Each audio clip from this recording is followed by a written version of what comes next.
Hello, स्वागत है आपका न्यूजियम के डेली न्यूज हाईलाइट शो में। आइए आपको बताते हैं आज की कुछ प्रमुख खबरें। सबसे पहले खबर भारतीय राजनीति से जुड़ी। आज बीजेपी के नायब सिंह सैनी ने हरियाणा के मुख्यमंत्री के रूप में शपथ ली। शपथ ग्रहण समारोह पंचकूला में हुआ। नायब सिंह सैनी को शपथ हरियाणा के उपराज्यपाल बंडारू दत्तात्रेय ने दिलवाई। नायब सिंह सैनी के साथ 13 और मंत्रियों ने भी शपथ ली, जिसमें 2 महिलाएं भी शामिल थीं। हाल ही में हुए विधानसभा चुनाव में बीजेपी को बहुमत मिला था और बीजेपी नहीं है चुनाव नायब को मुख्यमंत्री का चेहरा प्रोजेक्ट करते हुए लड़ा था, जिसके बाद वह सत्ता में वापसी कर पाई थी। इसी के चलते नायब सिंह सैनी को दूसरी बार मुख्यमंत्री बनाया गया है। कल ही पंचकूला में हुई बैठक में चुने हुए विधायकों ने नायब सिंह के नाम पर मोहर लगाई, जिसके बाद वह अमित शाह के साथ जाकर उपराज्यपाल से मिले थे और सरकार बनाने का दावा पेश किया था। दिलचस्प बात यह है कि नायब सिंह सैनी का शपथ ग्रहण उस दिन करवाया गया है जिस दिन देश में वाल्मीकि जयंती मनाई जाती है। आज मां वाल्मीकि जयंती है। बीजेपी ये बखूबी जानती है कि सैनी जो सैनी समाज से आते हैं और वह उस सैनी को प्रदेश में एक दलित चेहरे के रूप में प्रोजेक्ट करना चाहती है। इसी का फायदा उठाते हुए आज ही वाल्मीकि जयंती के दिन नायब सिंह सैनी का शपथ ग्रहण समारोह संपन्न कराया गया। नायब सिंह सैनी के शपथ ग्रहण समारोह में प्रधानमंत्री मोदी, गृह मंत्री अमित शाह समेत बीजेपी शासित राज्यों के मुख्यमंत्री सहित कई वरिष्ठ नेताओं ने भाग लिया। आपको बता दें कि यह हरियाणा राज्य में बीजेपी की लगातार तीसरी सरकार है और 2024 में हुए चुनाव में बीजेपी ने 90 में से 48 सीटें जीती थी। अब बात करते हैं भारतीय न्याय प्रणाली से जुड़ी। भारत की न्याय प्रणाली में एक महत्वपूर्ण बदलाव आ रहा है। वर्तमान मुख्य न्यायाधीश DY चंद्रचूड़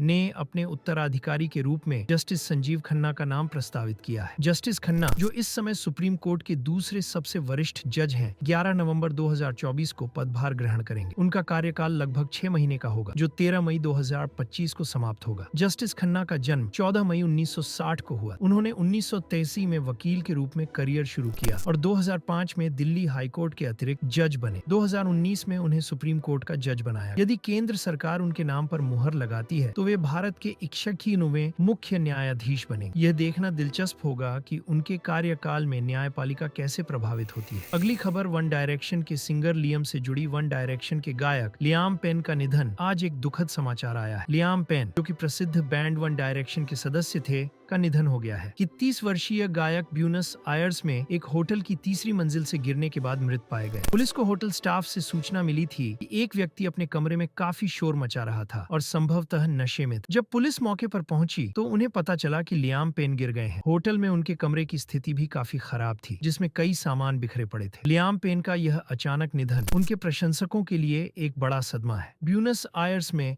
सैकड़ों प्रशंसक उनके होटल के बाहर इकट्ठा हुए हैं, जहां वे मोमबत्तियां जलाकर श्रद्धांजलि दे रहे हैं। लियाम की संगीत यात्रा और उनके प्रशंसकों के दिलों में उनकी यादें हमेशा जिंदा रहेंगी। खबर खेल जगत की। भारत और न्यूजीलैंड के बीच चल रहे पहले टेस्ट मैच में भारत की शुरुआत बेहद खराब रही। भारत ने पहले बल्लेबाजी करते हुए सिर्फ 46 रन पर ऑल आउट हो गया, जो कि भारतीय धरती पर उनका सबसे कम टेस्ट स्कोर है। बारिश के कारण पहले दिन का खेल नहीं हो सका, लेकिन आज न्यूजीलैंड ने 50 ओवर में 180 रन बनाकर 24 रनों की बढ़त बना ली है। इस दौरान उनके 3 बल्लेबाज आउट हुए। अब देखना होगा कि भारत इस संकट से कैसे उभरता है और क्या वे न्यूजीलैंड के खिलाफ वापसी कर पाएंगे। क्या रोहित शर्मा की टीम इस टेस्ट सीरीज में अपने प्रदर्शन को सुधार पाएगी? क्रिकेट प्रेमियों की नजरें अब अगले दिन के खेल पर टिकी हैं। ये थी आज की प्रमुख खबरें। ऐसी ही वीडियोस के लिए हमसे फेसबुक, इंस्टाग्राम और यूट्यूब पर जुड़िए।